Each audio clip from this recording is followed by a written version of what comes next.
Selamünaleyküm sevgili izleyicilerimiz ve sevgili takipçilerimiz. Doğanes aracımıza sevgili Fatih Çağlayan kardeşim Yıldıztepe Mahallesi'nden YouTube kanalımızdan bize ulaştı. Aracını yeni almış, hayırlı uğurlu olsun. O da bu işe gönül vermiş. 2 takım boş fabrika ayarlarını açtık ve olmazsa olmaz bir adet Vatikan çanımızı Lemo demirimize dizdik. Zamanımız kısıtlı olduğu için ayar videolarını gösteremedim size. Ufak bir sunulma seslerini dinleteceğim. Akabinde de araca montajını gerçekleştireceğiz inşallah arkadaşlar.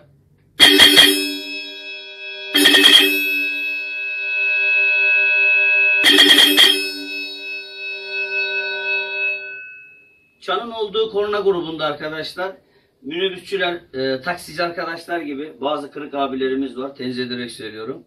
Uzun ömürlü kullanabilmeleri için ürünleri ellerini switch'te ya da korna grubunda basılı tutmamaları gerekiyor.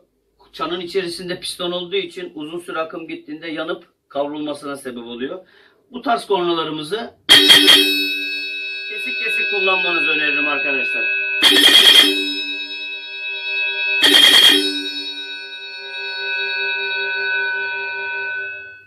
Evet, kısmet olursa araca takıp montaj videosunda siz değerli dostlarımızla paylaşacağız. Fatih Çağlayan kardeşime şimdiden hayırlı uğurlu olsun. Bizi izlemeye devam edin. Konumuzun montajına geçelim. Aleykümselam Uğur abi. Merhaba. Çok hassas olmamız lazım.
Kesilecek yerlerimiz olabilir.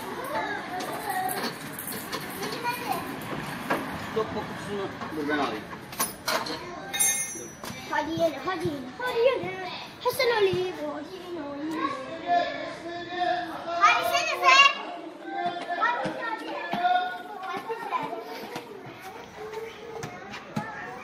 Hadi Hatice. Hatice hadi. Hatice ne? Hatice ne?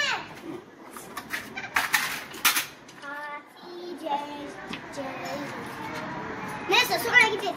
Hadi canım gel yok. Biz gidelim o zaman.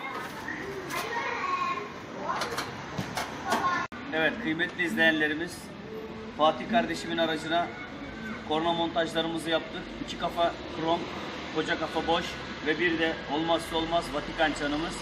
Lemon'a dizdik, montajını yaptık. ufak bir sunumla araç sahibi Fatih kardeşim bir ses görüntüsü verecek bize inşallah.